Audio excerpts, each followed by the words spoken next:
ladies and gentlemen, Professor Klaus.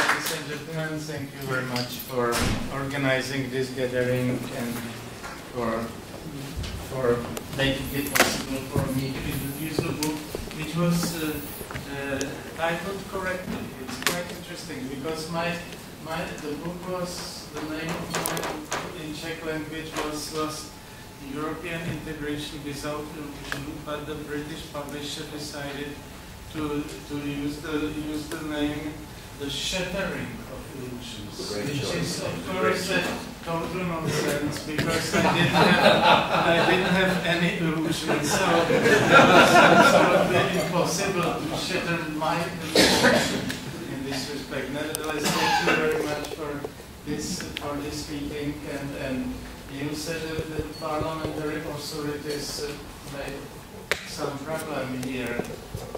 I don't think it was the case of the parliamentary authorities here.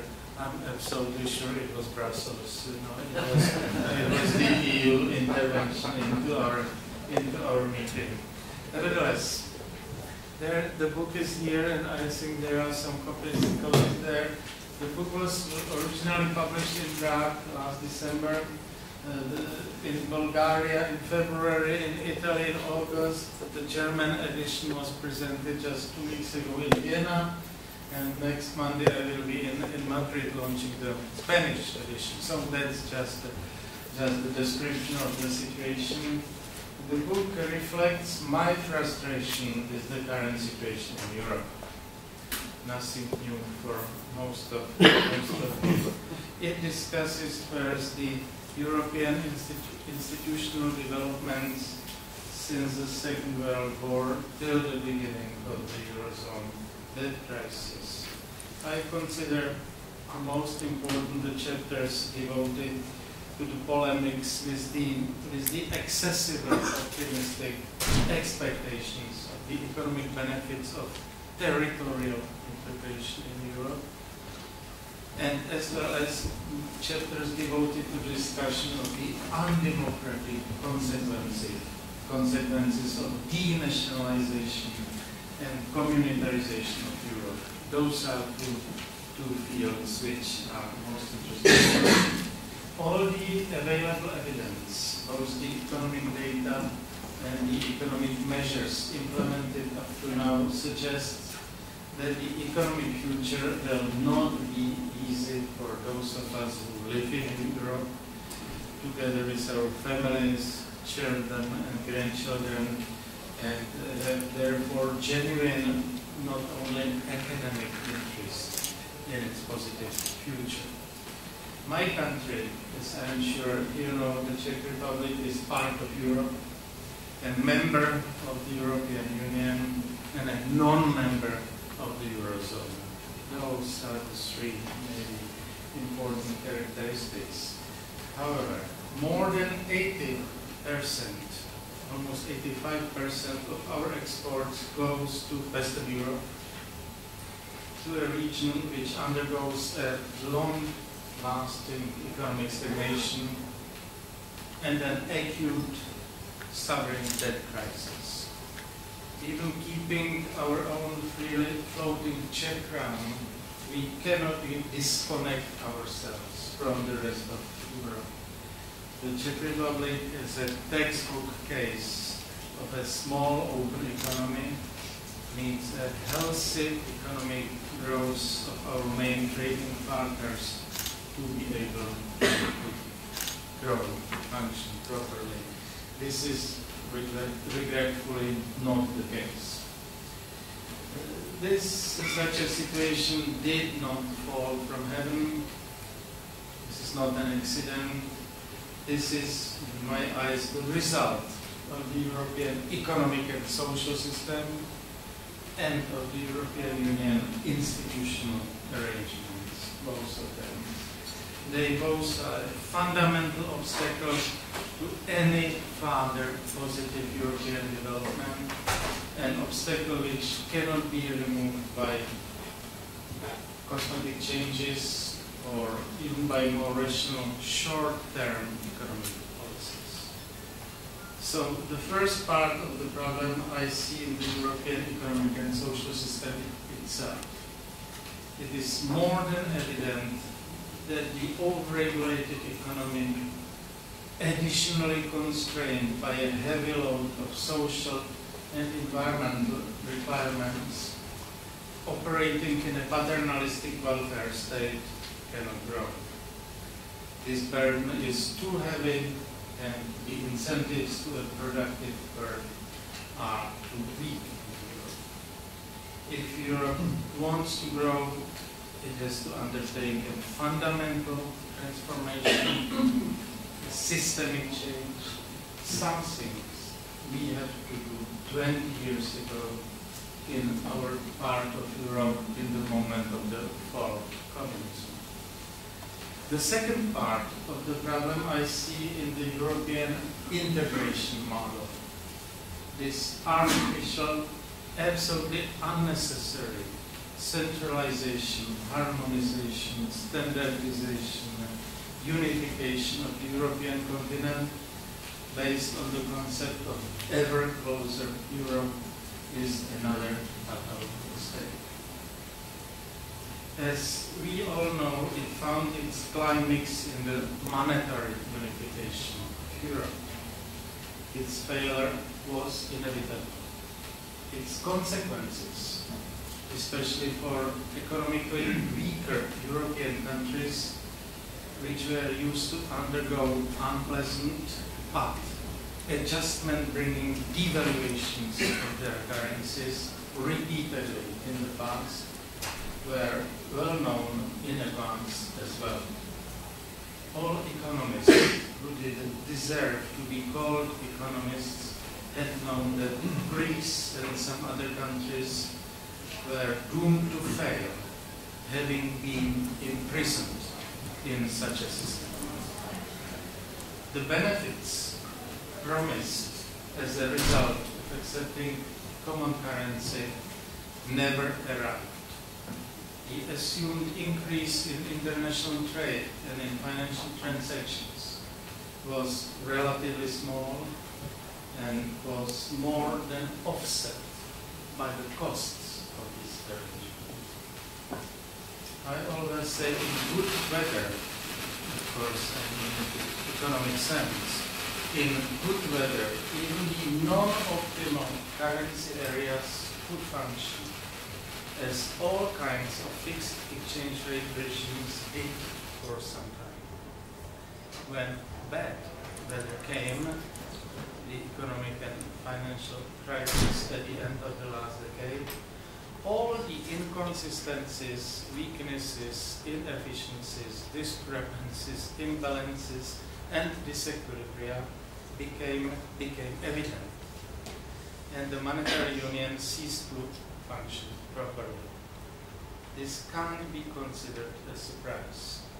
In the past, the history, all fixed exchange rate regimes needed exchange rates realignments sooner or later, which is another argument found in every elementary economic textbook. The expectations, better to say wishes or dreams, that a very heterogeneous European economy would be made homogeneous by means of monetary unification were proved to be wrong. The European economies have diverged, not converged, since the introduction of the euro. The elimination of one of the most important economic variables of the exchange rate from the existing economic system led to an inexcusable blindness of politicians, economists, bankers, and all other economic agents. I consider it irrational when discussing current European problems to concentrate on Greece or any other country in the European South. Greece did not bring about the current European problems. Greece, on the contrary, is the victim of the Eurozone system. Greece made just one tragic error to enter the Eurozone. Everything else was quite normal, and everything else was its usual behavior. Greece's degree of economic efficiency or inefficiency and its propensity to live with a sovereign debt was or should have been well known to anyone. To let Greece to lead Eurozone would be the beginning of a long journey of this country to a normal economic development. The Greeks hopefully already understood that one size does not fit all. And I only wish the same would be understood by leading new politicians. I don't see, however. 2 weeks ago, 3 weeks already.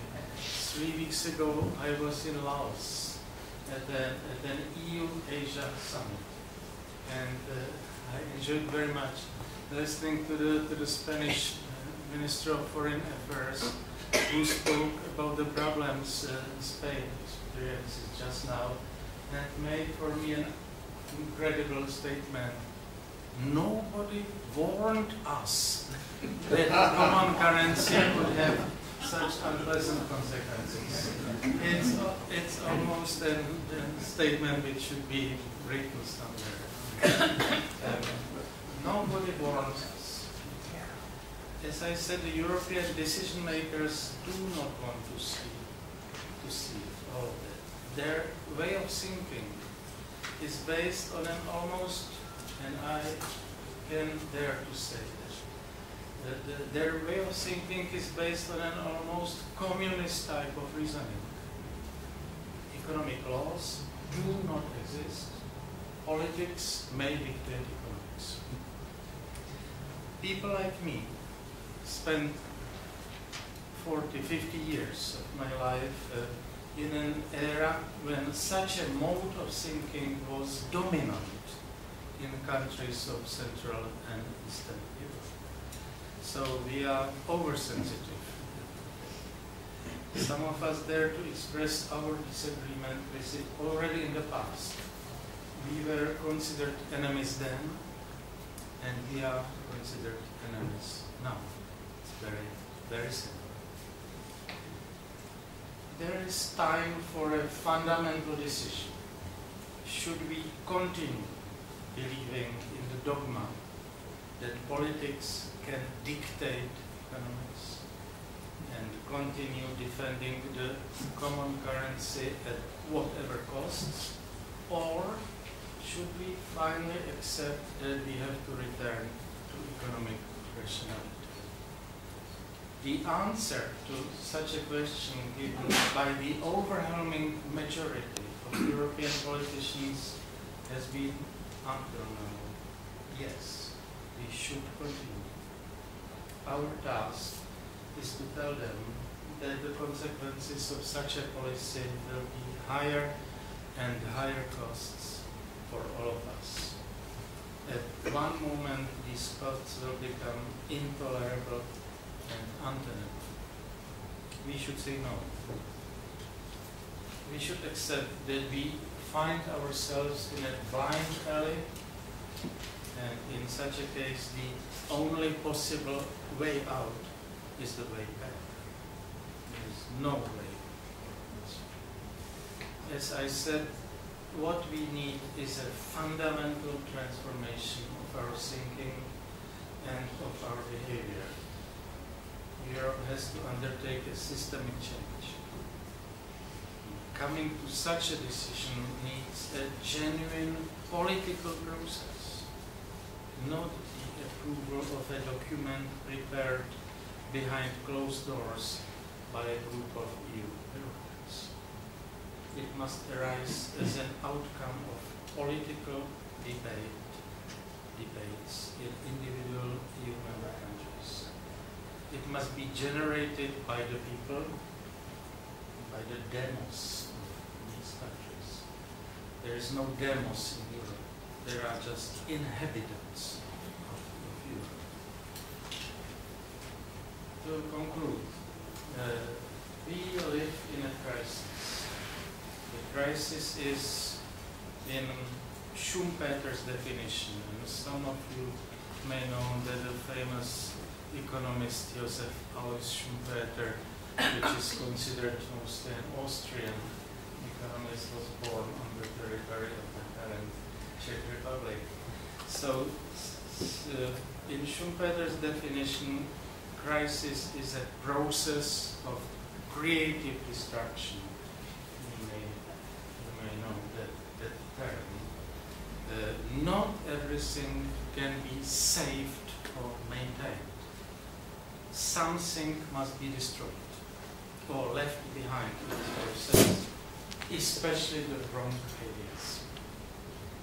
We should get rid of utopian dreams, of irrational economic activities, and of their promotion by European governments. Part of this implies that even some states must be left to fall. The opponents of such propositions keep saying that such a solution would be costly. It is not true. The prolongation of the current muddling through is more costly. The cost the Europeans are afraid of, I would call the sunk costs, are already here. So to continue in the same way is a tragic mistake. So let me at the end express my thanks to all those who made the publication in English possible, to the publisher. The publisher is there, and I have to express my gratitude to the translator of the book into English, and to all the others who helped in this respect. So this is a very brief summary of the basic ideas written in this book. Thank you for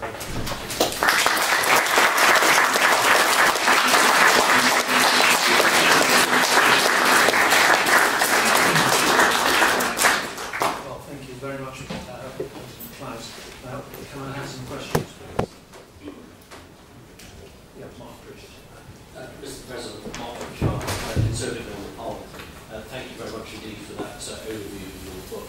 And there's a debate going on here in the UK at the moment about the so-called repatriation of powers, and that's how the United Kingdom might reconfigure its relationship with the European Union. The Deputy Prime Minister, Nick Clegg, in his Chatham House speech recently said that it would be its false promise to suggest that somehow the United Kingdom, under whatever government, could repatriate powers. I just wondered what your view was.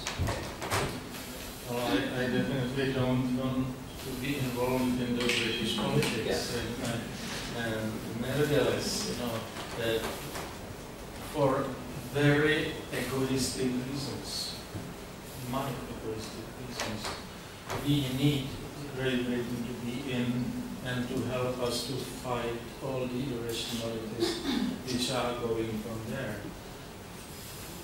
Looking at it from your egoistic reasons, the answer may be different. But for me, definitely, I agree, the more countries, the more rational countries, the more countries where there is still some elementary political democracy, to have them, all of them together in this institution is a better idea for us. But on the principle of repatriating powers, do you think that's something that Brussels has in its DNA to actually seize back what they want to take home? Well, I attended many EU summits, and I know the leading politicians in Europe. It seems to me, for them, the idea to repatriate powers is something they've never heard. This is just an expression used in this group of people, but this is something they are absolutely not able to think about. It's actually contrary to the European treaties. At Article 5 of the Treaty of Maastricht, which says that in all matters which have become part of the acquis communautaire, there is no going back. There is absolutely no right, while we remain under the treaty, powers whatsoever. Nor is there any realistic prospect of altering the treaties so as to allow such repatriation. And the sooner the Conservative Party wakes up to that, the better. Thank you very much for that. And without being involved in the British politics, the country which made the Maastricht Treaty possible was definitely not Greece, so Portugal or Spain, but it was the Great Britain. I think You should take all the responsibility on yourself. Mr. President, can I just read something from this press release? You were the last political leader to sign the Lisbon Treaty, only agreeing to, after EU leaders granted a last-minute demand for a Czech opt-out from the treaty's Charter of Fundamental Rights. Can I beg of you, while you're in this country, have a word with David Cameron and tell him how it's done? I was under some, I wouldn't say pressure, but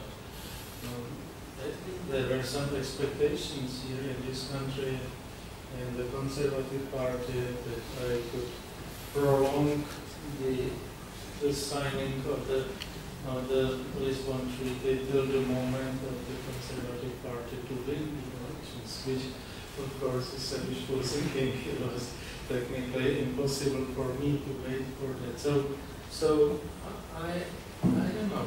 You should have the elections earlier. Oh, you should lose the previous election. Not possibility. Bill Cash. Recently, 10 days ago, Angela Merkel said that she thought that we would be moving towards, and she recommended the idea of the European Commission becoming the European Government. This has taken a lot of people who heard of it somewhat by surprise. What is your view about the fact that such a statement from such an important person should be out there in the public domain? I don't blame Angela Merkel for saying that, because this is already the reality, whether you like it or not, or whether you pretend it to be the truth or not. European Commission is already a European government, and please don't play games that it's not true. I don't think that you believe that it's not true. You know that it's true already. So why to prohibit Angela Merkel to say anything like that? She fully believes in it, and she's very happy that it is so. Thank you. Young lady in the second row, please. Kate Evelyn from the Herald newspaper, Scottish newspaper. There's an ongoing debate in Scotland at the moment about whether, if it became independent, we would have to apply for EU membership. I was just wondering if you had a view on that, and on whether it showed what the difficulties might be. Again, to say that would be absolutely inappropriate. I'm neither a citizen of Great Britain nor Scotland. I was born in Czechoslovakia, and I have a Slovak wife, and it had never come to my mind to divide Czechoslovakia into two parts, Czech Republic and Slovakia. So for me it was something very surprising. I understood that Soviets wanted for the first time in the history to have their own country and to have independence. So even if we Czechs were not very happy with that idea, at that moment my task was to make the split, which was not in our interest, to make the split as smooth and as friendly as possible, which is something what we did. So I can imagine that the part of a country, of a federation, or of a complicated structure, of a state, can feel being unhappy and want to be alone. I was fighting that.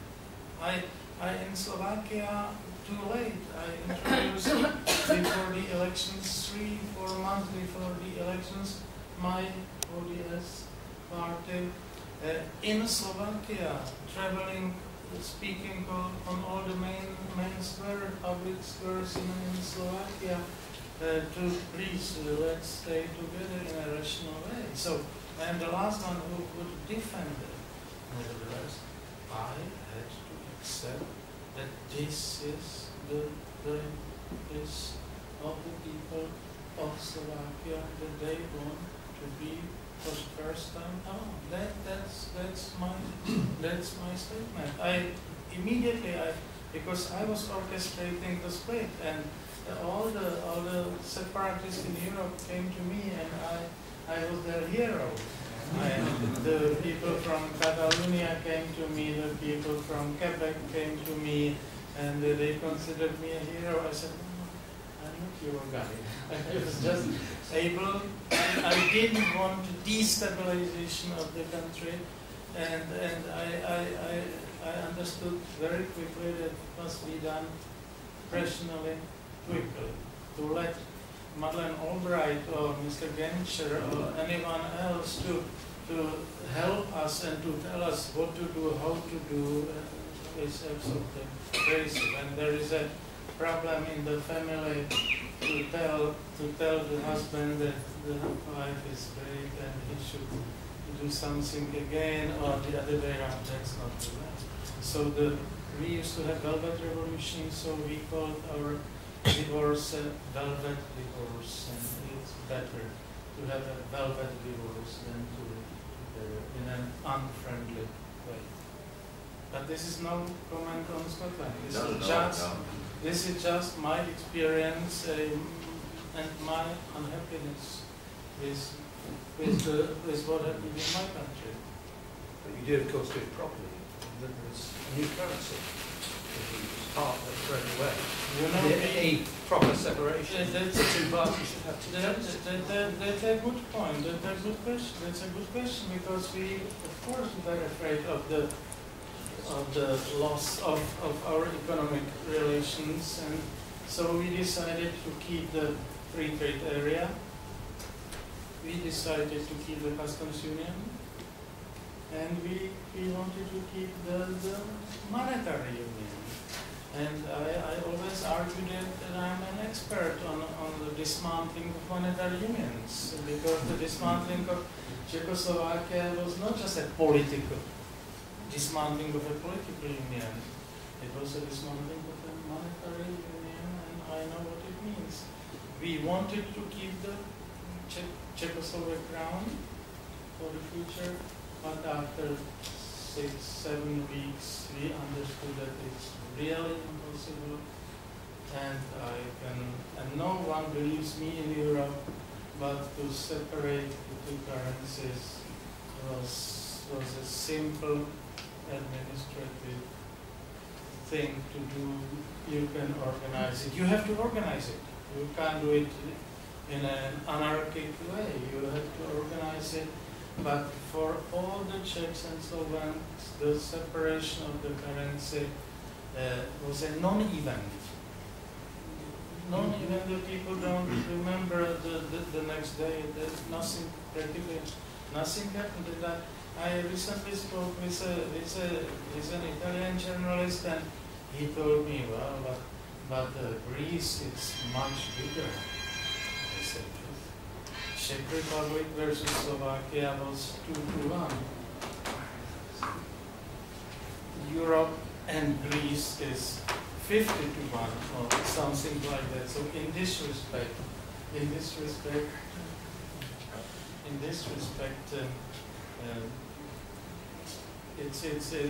a much smaller. By the way, when I see here, Lord, I must say that in the communist era, I've never been able to visit Great Britain. So I was here for the first time in the autumn of October 1990, almost a year after the fall of communism, and I was finance minister, and I came here to sign the double taxation avoidance treaty with this gentleman. So it was my first trip to London and to Great Britain. Thank you. Well, I always remember I was saying, well, when you're going to join the EU, and you said to me, well, Mr. Lamont, when I see that Berlimont building, I seem to see the word Comic-Con all over it. Did I say? It's surprising.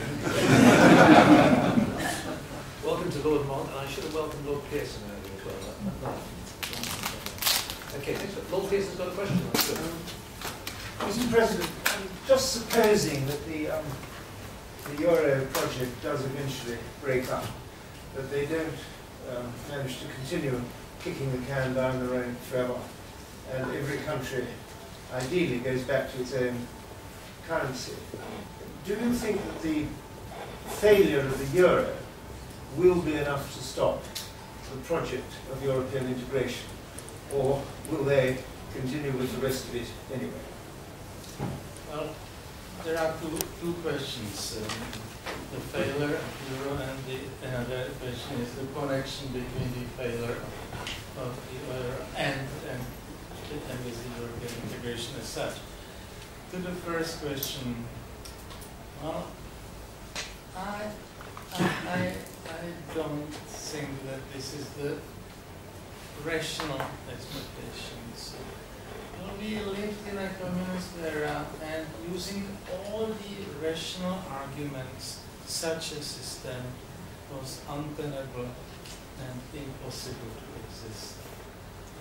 Decades and decades, we used to repeat, it will collapse tomorrow, the day after tomorrow. No, it lasted for decades, so there is a lot of money and a lot of prosperity on the European continent to finance this basically flawed project. So my expectation is that to expect that something will happen tomorrow, day after tomorrow, next week, next month, and this is not the position I would defend, or I would represent.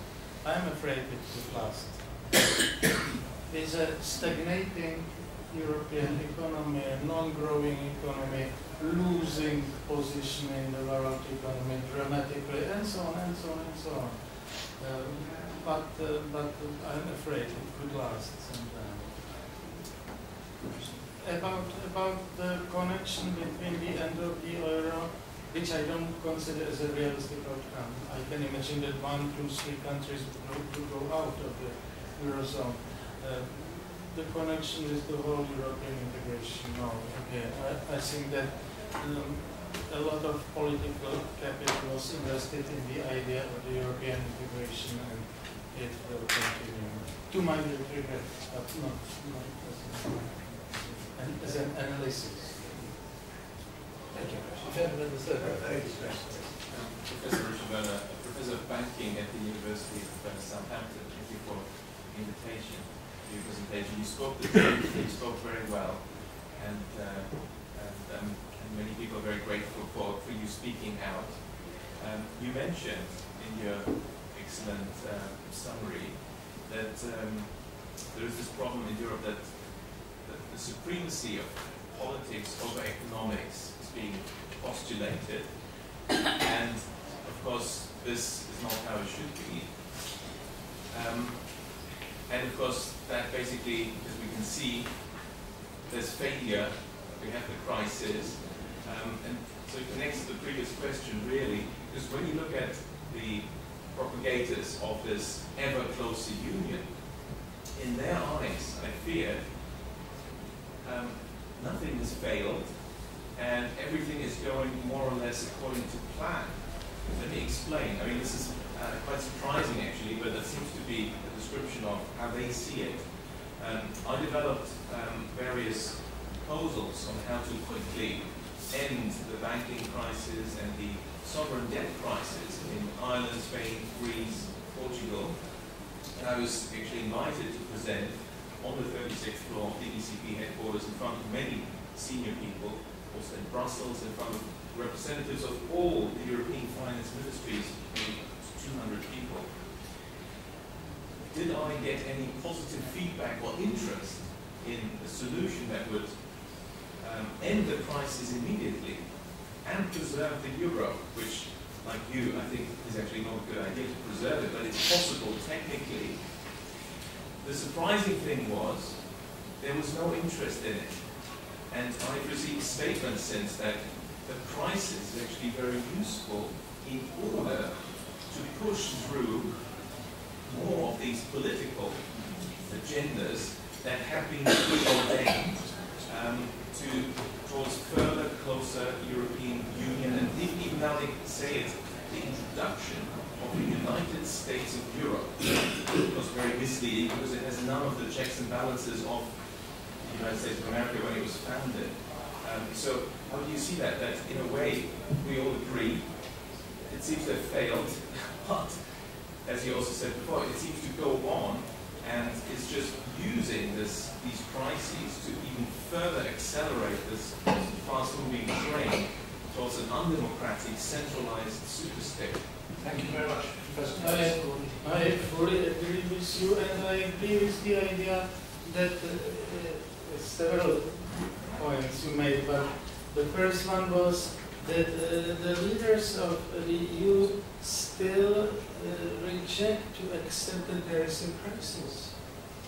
As I mentioned, the EU-Asia summit was absolutely great. There were 3 people aggressively criticizing the monetary situation in Europe. Of course, me. The Prime Minister of Malaysia and the Prime Minister of Singapore. All the European leaders were more or less happy. I mentioned the Spanish Minister of Foreign Affairs, and he made 2, for me, important statements. One was that nobody warned them in advance, and the second statement was, why do you criticize so much the economic situation in Europe? The economic parameters in Europe are still better than the economic parameters in America. Official statement when there is on the other side the Prime Minister of China, of Japan, of Korea, of Australia, and so on. Parameters, European parameters are better. You don't believe your eyes or ears. Maybe I'm an old man already and don't hear sufficiently. So that's after him spoke Mr. Barroso. Why do you speak? I don't mean speaking on the corridors or during the break. No, official speeches. I don't know. Why do you speak about the euro crisis? Euro as a currency is in a very good shape. That was Barroso's statement, explicit statement on such a forum. So they don't accept that it's a crisis. Second point, I would follow your argument that more or less the situation was planned. And I must say that I discovered I think it's quoted here if I'm not wrong, I discovered my statement made in 1997 somewhere at a World Forum in the United States, saying that of course it's impossible to have a monetary union in Europe. The monetary union will immediately lead to the fiscal union, and the fiscal union will immediately lead to the political union. And it was 1997, just an innocent speech, and I discovered it by chance in my notes. So I think that they are happy with the crisis more or less because it makes it possible for them to jump much faster to the fiscal and political unification than would be possible normally without that. Stoddart. Yes, could I just comment on the President's remark? that he would like the United Kingdom to remain in the European Union because it would be in the best interests of the Czech Republic. That's what he said. I totally disagree with that, if I might say so. We've just seen that a big majority of people in this country wish to leave the European Union because they believe that Britain would do very well outside it, better outside it, and indeed, of course, outside it, it could give leadership to other people. Inside it, there is only one direction, and that is full integration. And if Britain remains in the European Union, it will have to follow that direction inevitably in due course. And therefore, I believe that for this country anyway, and of course I can't speak for any other country, including the Czech Republic, it is absolutely essential that because of our history, because of our economic strength, because we have a commonwealth of nations, we can thrive outside the European Union, and we can show to other nations that they too can thrive outside the European Union, which of course is a construct based on an outdated ideology. So that I do hope you'll forgive me for disagreeing with you. That it's better for Britain to remain in, it is better for Britain to get out. And incidentally, it may be possible for countries like the Czech Republic to join the Commonwealth.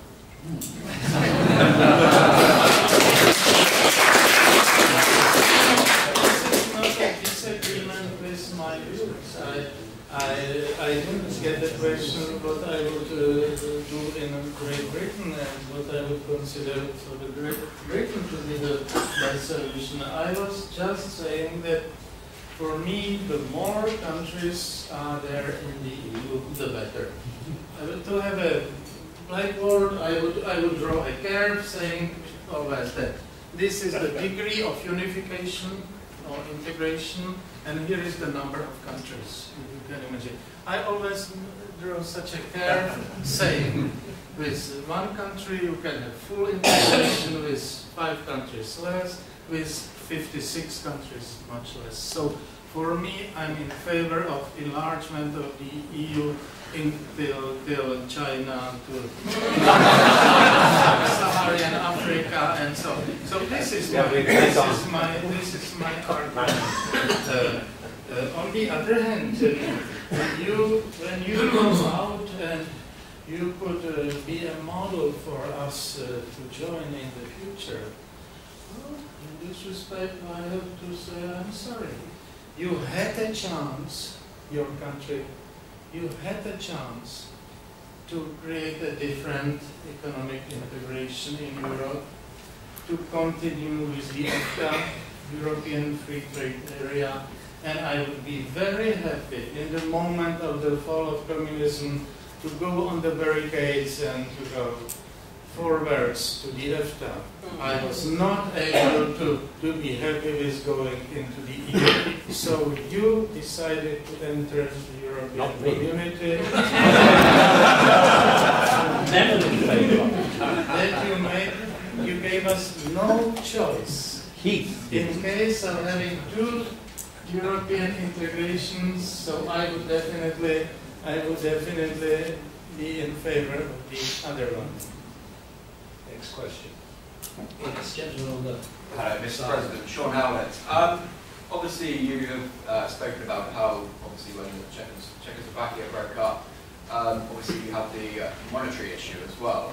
How would you propose about breaking up the entire Eurozone without causing too much trouble and chaos?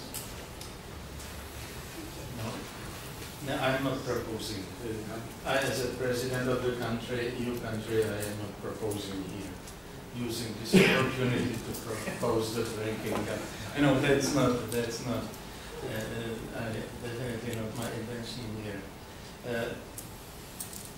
Well, as an economist who knows something about the theory of the optimum currency areas, I can imagine that to have one currency is a very good economic situation for a selected group of homogeneous, economically homogeneous countries. So you definitely know that there existed for 20 years before the beginning of the Eurozone existed more or less an unofficial, implicit monetary integration between Germany, the Netherlands, and Austria. It was just not written as a treaty, but there was more or less a fixed exchange rate relationship between those three countries. At that time, my idea of the Czech Republic, economically similar in some respect country, for us it would have been theoretically possible to enter such a monetary zone of that time. So I don't think it's necessary to break up the whole Eurozone. Some countries simply do not do that. I was in Italy presenting the book, and I tried to explain it to such an audience, and I said, look, the current monetary union in Europe is something like putting parts of the Fiat 500 with Alfa Romeo, and it can't go together. Both cars can function. You can drive this Fiat 500, and you can drive this Alfa Romeo, and you can go to the seaside here, both cars. But you can't have a mixture of those two cars together. So I can imagine that there are several European countries which can have the same currency in a quite rational way. So dismantling the whole monetary union is probably not a rational perspective or rational project. This is not my interest. My question is, what is better, to finance the irrational monetary union, or to make it possible for those countries who suffer in the monetary union? Who is winning because of the monetary union is definitely Germany. Whereas the media, in a crazy way, describe poor Germans to finance Greece. It's not just on the contrary, of course. The Germans are winning, and for them, what they send to Greece is a trifle which is almost irrelevant. I always argue in such a situation that the whole first loan given to Greece 2 years ago, well, not given at one moment, but slowly given, is paid by all the European countries, EU countries, is less than Germany has been paying for the last 20 years from one part of Germany to the former GDR to the Ostländer. So the fiscal transfers inside Germany every year for 20 years, because Germany, after the reunification 20 years ago, is a very non-optimal monetary union. They don't fit together, the Western Germany and Eastern Germany. The only way how to keep Germany as a state together is to send a huge transfers from much richer Western Europe to Western Germany to the Eastern Germany. If the Europeans are ready to do the same on the whole European scheme, from the north of Europe to the south of Europe, it's theoretically possible. Economically crazy, and for many of them it's impossible. Do you think France and Germany meet the requirements for optimal currencies? I'm afraid that at that moment, both the President Mitterrand and German Chancellor Helmut optimal monetary zones. So they were not thinking in those terms. For them, it was a political decision, political ambition, political plan.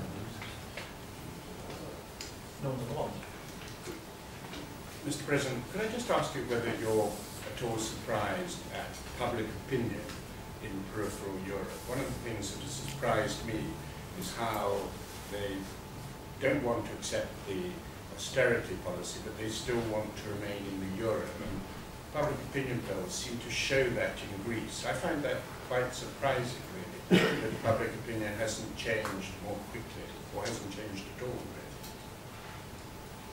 People are usually misled by the media. What the media are telling them is really absolutely crazy. So Greece could have a chance to live normally without entering the Eurozone, with keeping their own drachma and living at some level of economic development with some economic growth, lower living standards than in Germany.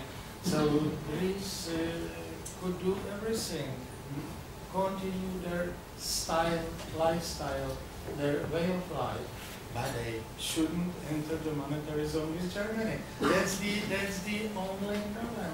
So they were, and I don't blame the Greeks. You know, the Greeks didn't enter the Eurozone by using the Greek army to go to Frankfurt and to force the rest of European countries to let them to go in the Eurozone. Greece was not Greece was just also accepted in the Eurozone. So it takes two to tango. You must be two. The Greeks borrowed a lot. Not only that, some banks gave them money. So Greece is the victim of the Eurozone. Thank you. Roger Henry. 2 points. Apparently at a recent private dinner, Angela Merkel was asked, wouldn't it be better if Greece left the Eurozone? And apparently her answer was that no, that wouldn't be possible, because if Greece left, a lot of other countries would leave too. So the first question is, do you agree? And the second question is, if Britain wants to get out, is there any reason why we shouldn't have a similar free trade deal to that the EU has recently negotiated with South Korea? As I said, that we divided Czechoslovakia. Of course, my main concern as Prime Minister then was to keep the free trade area between our two newly sovereign countries. So that would be quite rational to continue in the same spirit as Switzerland and the EU, or Norway and the EU. That would be, in my opinion, possible. The first question was Angela Merkel, and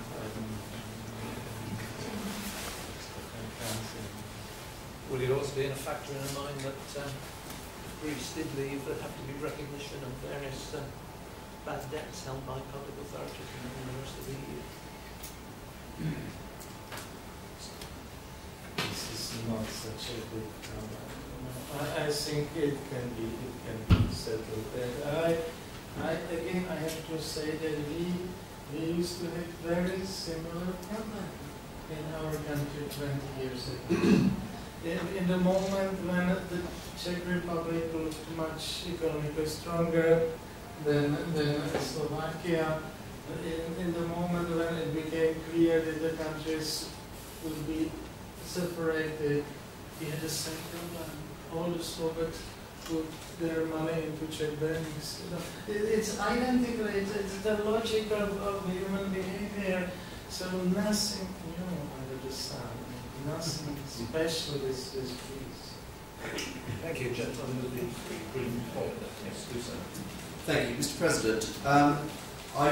Actually, the question I was originally going to ask was already been asked by Lord Stoddart, and that is the idea of maybe Britain outside the EU providing the beginnings of an alternative rival body to the EU, maybe not rival, but at least competitor body offering the peoples of Europe the sort of trade and cooperation that everybody wants, but that the European Union unfortunately seems to team with integration, political integration, that most people aren't happy with. I'd like to press you on your answer. You said quite reasonably that Britain had its opportunity there way back, and we chose the EU path, and therefore that's no longer a possibility. But it seems increasingly likely that Britain may end up outside the European Union, if not by voting to leave, then by perhaps the European Union forging ahead to such a close union that we are effectively outside the main body. And I was wondering whether you think under those circumstances, nonetheless, regardless of the history, there might still be other countries there would be other countries interested in that sort of model. Do you think that sort of two-tier Europe is a possibility? There is already a two-tier Europe or three-tier Europe. There are not all countries participating in all the EU sub-projects, and currency is one of them. So that's definitely possible. But one thing is what is potentially possible.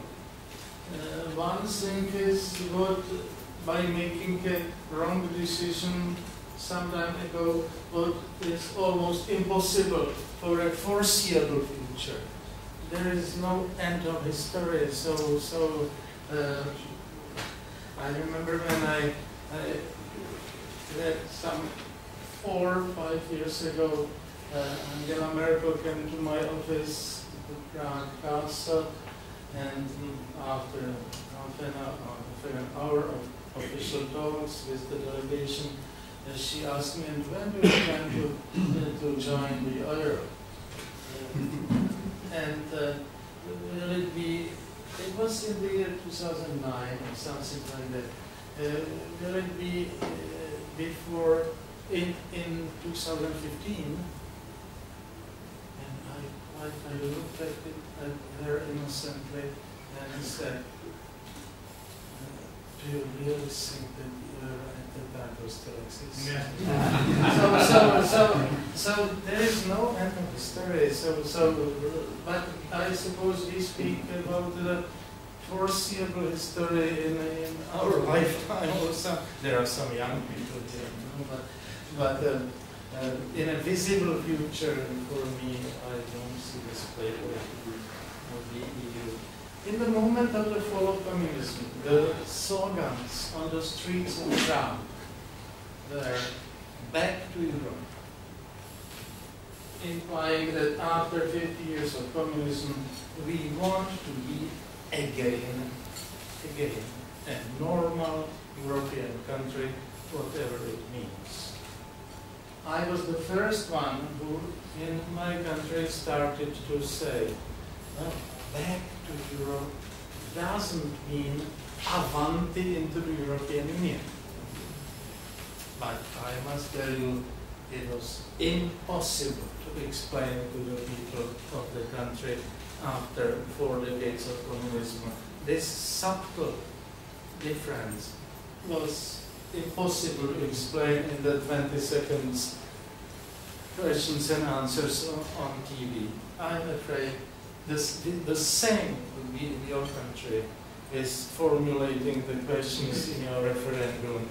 Absolutely impossible to explain to the people the real serious question, and you will spend years arguing about the form of the wording of the question, and so then the question will be wrong, absolutely sure, and the people will be confused how to answer. So that's my estimation. Well, I'm going to have to draw this meeting to a close. We're very grateful to President Klaus for coming here today. We're very grateful for you to have held out and to be the last head of state to sign the Lisbon Treaty. Unfortunately, David Cameron abandoned his cast iron guarantee, and you were left with no alternative but to sign. Today, you've shown leadership on Europe. In 1989, you were a leader of the Velvet Revolution. You spoke for freedom and liberty at that time. And today, you remain someone who speaks for freedom and liberty. You also speak for the cause of free markets.